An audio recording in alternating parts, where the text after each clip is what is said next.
Ce matin, le nouveau préfet d'origine algérienne, Aïssa Dermouche, a été reçu par le ministre d'origine hongroise, Nicolas Sarkozy. C'est autour d'un café d'origine colombienne et de croissants d'origine autrichienne qu'ils ont évoqué l'attentat sur la voiture d'origine suédoise du préfet d'origine algérienne. Un reportage de François Meunier, donc un journaliste d'origine raciste.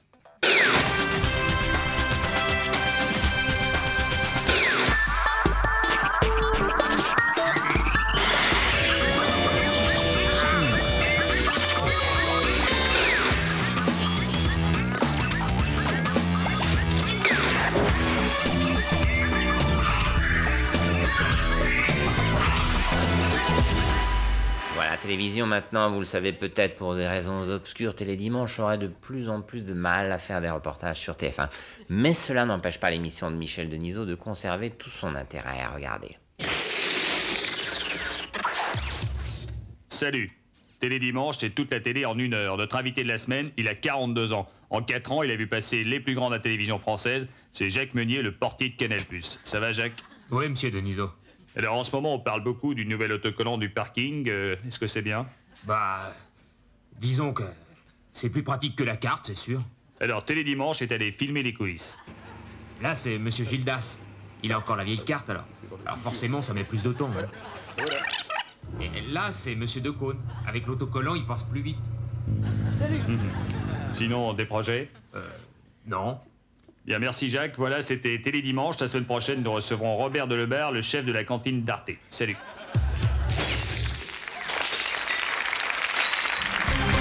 Télévision, vous êtes nombreux à être très informés par les reportages de TF1. Comment font-ils pour trouver des sujets aussi informants? C'est tout le secret du directeur de la rédaction, Gérard Carrérou. Regardez. Ah non, parce que je suis revenu. Bon, pour les grands reportages, on en est où là? C'est quoi les sujets? Alors moi je... Il faut parler des handicapés et de leur rapport avec le quotidien. Ouais. Bah la guerre en ex-Yougoslavie. Oh, déjà fait vieux, là tu dates. Ouais, mais ça continue. Hein, bah tu le fais avec ton caméscope et tu le vends à Arte. Bon, assez déconné les gars, j'attends vos propositions et si possible des trucs intéressants. Les handicapés... Que sont devenus les travelots du bois de Boulogne? Ah ouais, c'est bon ça vieux, vendu. On met le paquet là-dessus. Hein. Bon, autre chose maintenant. Les enfants battus de Russie. Pas trop vendeur. Oui, mais ils se prostituent, hein. Ah, autant pour moi alors. Vendu. Des images en pagaille, hein. Oui, En pagaille. bien sûr, Gérard, bien sûr. Et les handicapés? Bon, écoute vieux, c'est pas porteur, t'es pas dans la ligne là. Ah ouais, mais... Quoi, ils se prostituent tes handicapés? Non. Ils font du naturisme? Ah non. Y en a un qui serait exhibitionniste, un truc comme ça? Je crois pas, non. Bon, alors, je suis désolé, mais t'as pas d'angle, là. Ou alors... Quoi, t'aurais un angle possible? Peut-être, oui. Il y a bien une gonzesse dans tes paralytiques. Ah ouais, il y a une femme. Bah t'as l'angle, femme handicapée à sa toilette. Tu la chopes le matin au lever, les problèmes, tout ça. Tu continues quand elle se lave le matin, les difficultés et tout le bordel. Et tu finis quand elle fout son soutif. Bah oui, alors là, comme ça, là, c'est dans la ligne.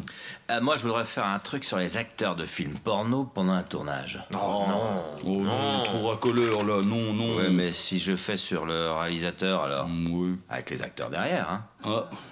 Ah oui, alors là t'es dedans, là, t'es en plein dans la ligne. Voilà, sans transition au cinéma, ça n'a échappé à personne. Les visiteurs de sortent aujourd'hui. L'occasion pour nous de revenir sur la personnalité de Christian Clavier, le pilier du cinéma français. Regardez. Alors, Christian Clavier, les visiteurs de... Magnifique. Oh, c'est un film bourré d'effets spéciaux avec plus de 5000 plans et on rit beaucoup, énormément. Oui, les visiteurs 2 viennent de sortir. Vous ne pouvez pas y échapper. Sur toutes les chaînes, dans toutes les émissions, Christian Clavier, incontournable. On le voit de partout, sous toutes les coutures, sur tous les tons. Pourtant, nous possédons ici, et nous sommes les seuls, un document exceptionnel. Christian Clavier, comme vous ne l'avez jamais vu. Presque un document pour l'histoire, avec un grand H. Regardez. Christian Clavier, qui joue au théâtre et qui fait un véritable triomphe. Magnifique. Oh, un triomphe. En tout cas, je vous remercie de m'accueillir. Hein. C'est très gentil à vous. C'est un moment rare. On revoit cette image. Oh, un triomphe. En tout cas, je vous remercie de m'accueillir. C'est une image d'archive unique, d'une inestimable valeur. Christian Clavier, sympa et modeste à la télévision. C'était il y a 20 ans. Voilà, sans transition, environnement. Un rapport vient donc de le prouver. Respirer des gaz toxiques serait toxique. Un problème qui devrait préoccuper tout le monde, enfin, presque tout le monde, souvenez-vous.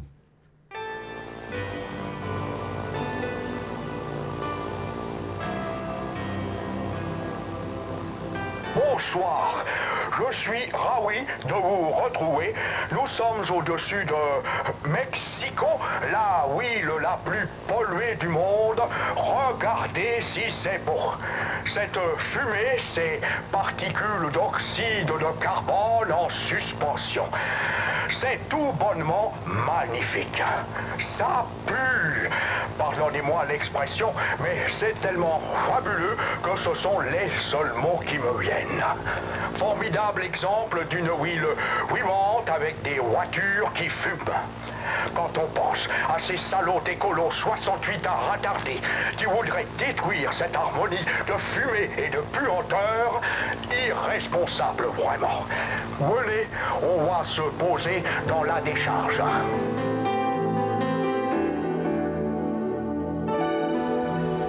Merveilleux arbre de saleté qui pue. Sous mes pieds, pas moins de 8 mètres de détritus amassés. Chut, regardez, fantastique spectacle de la Wii. Une famille de rats qui se restaure, c'est magique. Cette décharge, ils en ont fait leur royaume. Tout comme je l'espère, elle sera le nôtre dans un monde meilleur. Ne les dérangeons pas plus. Tout à l'heure, nous aurons peut-être la chance de les voir s'abreuver à une petite flaque de diesel. Voilà, la semaine prochaine, je vous emmène en Russie, dans la mer de Barents, magnifique endroit où tout est radioactif. Et bientôt, je vous le promets, je vous emmènerai en France. Salut, et en attendant, n'oubliez pas, roulez diesel.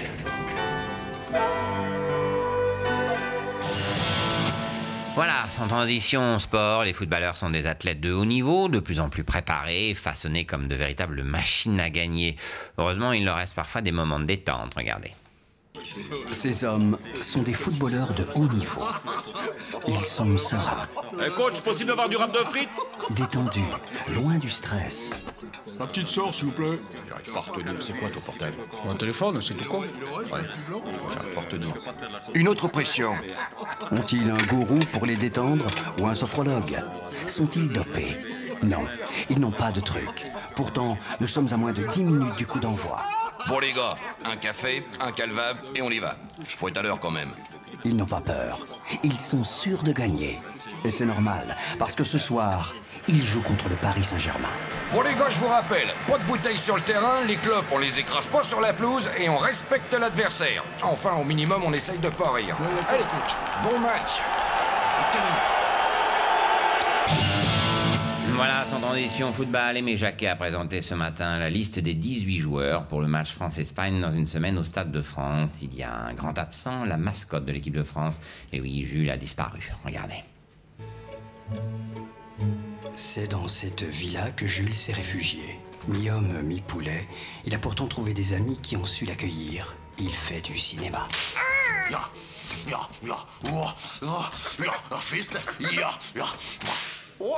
Vas-y, Gilles, maintenant tu retournes, maintenant. Tourne! Et arrête de sourire bêtement, cynique, et pas te raconter des blagues, hein? Il expliquait lui content être mascotte et il traitait grosse merde par les Français, alors lui il se cassait, va te faire niquer. Et il venir ici trouver famille, nouvelle vie. Excuse ma français. Hein, Non, ça va. Mais tout de même, cette vie nouvelle, elle n'est pas... Enfin, ses parents, ses amis, il y a pensé? Il dit, ami, j'emmerde. Ici, quand il se fait niquer, il touche flouze, hein? Et lui dire ici, Jean, il l'aime au moins. Vas-y, Wolf, maintenant tu casses les pots, vas-y, casse! Gilles, tu arrêtes de sourire bêtement, s'il te plaît? Nous avons laissé Jules à sa nouvelle vie et nous sommes repartis avec une certitude. Un peu de chaleur humaine suffit parfois à rendre heureux.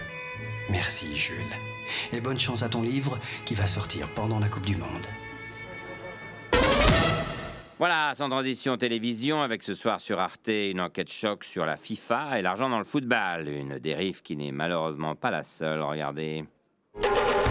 La rédaction de 90 minutes a enquêté dans un milieu traditionnellement opaque, le dopage.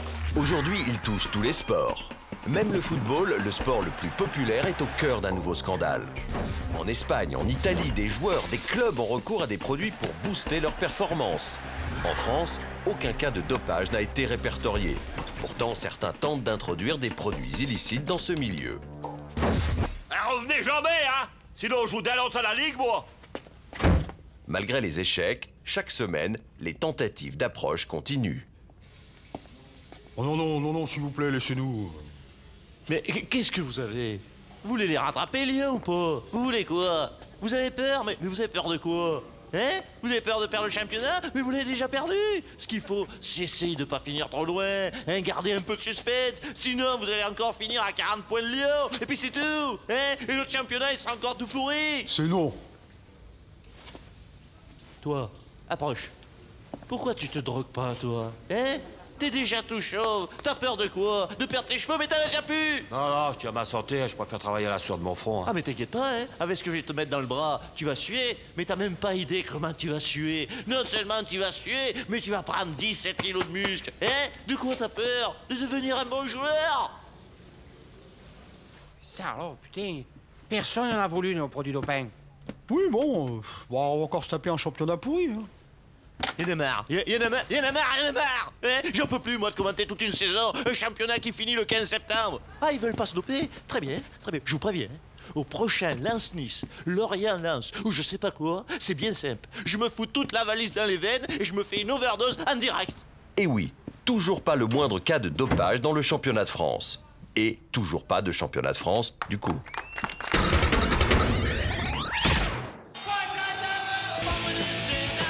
Simple mouvement musical pour les uns, véritable mode de vie pour les autres, le punk est né à New York au milieu des années 70. Mais c'est à Londres qu'il prend véritablement de l'ampleur, avec l'apparition du groupe phare du punk, les Sex Pistols.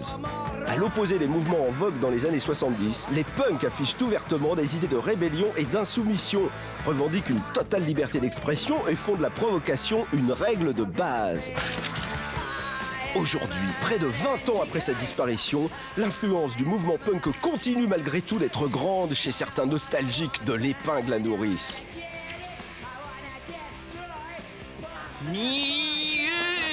Ça tient pas. Ah, heureusement. Et voilà, tiens. Et fuck ce parti unique. Une tourtelle cul sec et hop, je vais mettre le bazar à l'UMP. Zut, c'est quel doigt déjà?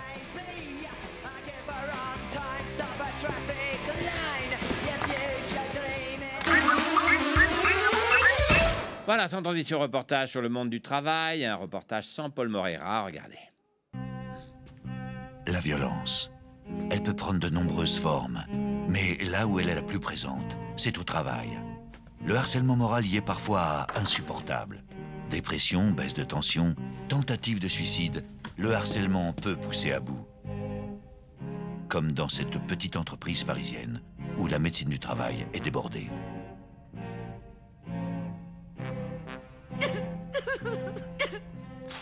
Faut m'arrêter, s'il vous plaît. Je craque. Mais ça fait qu'un mois qu'il est là, ça va aller. Vous savez pas ce que c'est horrible. Tout le temps. J'ai jamais vu ça, j'en peux plus, je vais devenir folle. Bon, calmez-vous. Je vous mets en arrêt maladie, vous inquiétez pas. Oh, merci. Merci, mon Dieu. Monsieur de Taverneau, oui, c'est encore la médecine du travail. Écoutez, j'ai mis la moitié de la chaîne en arrêt maladie et ça fait à peine un mois qu'il est là. Faut faire quelque chose, sinon dans 2 semaines, vous fermez.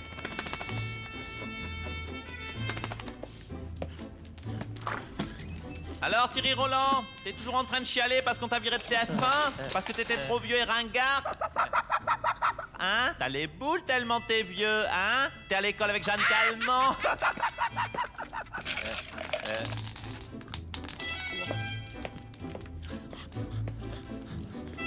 Salut 100% foot, alors on est bien entre beaufs? Une fille qui présente du foot, c'est nul. Tu ferais mieux de présenter une émission de cuisine, hein Zaza? En tout cas, vu comment t'es habillé, t'es pas prêt de présenter 100% fringue.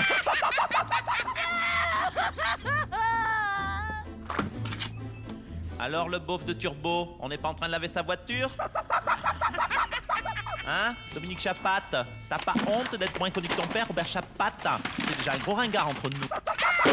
T'as honte, je suis sûr.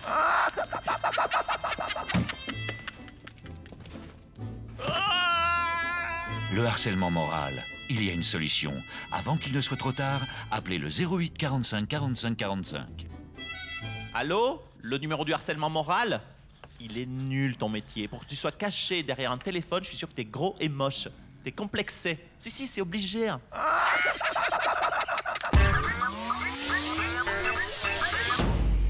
Voilà, sans transition télévision, TF1 est en perte de vitesse, mais il reste encore quelques émissions de qualité sur la première chaîne française. Regardez. Vous avez raté le journal de 20h. Vous n'avez pas acheté Voici cette semaine. Ne paniquez pas, il reste une solution.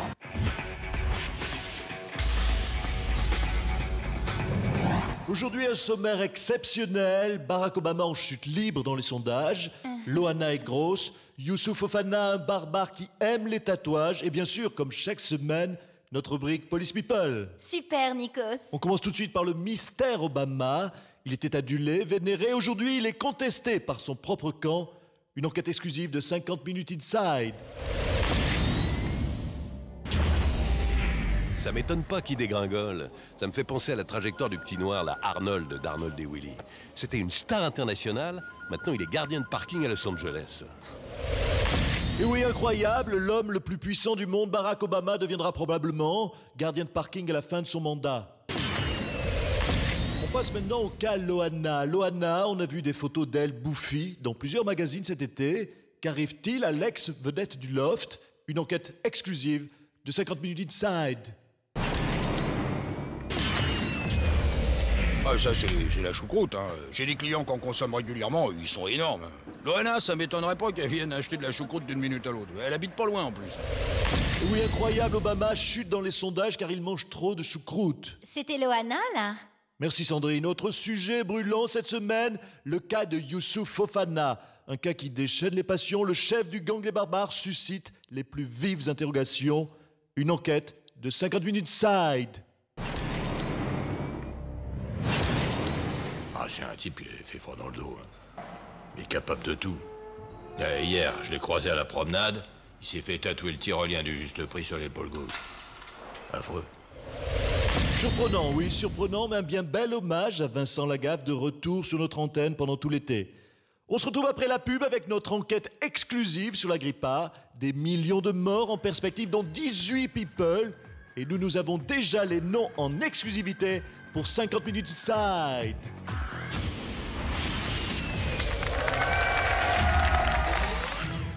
Voilà, sans transition société, Christiane Taubira est régulièrement victime d'insultes racistes. Il faut dire que les réseaux sociaux ont banalisé la haine de l'autre.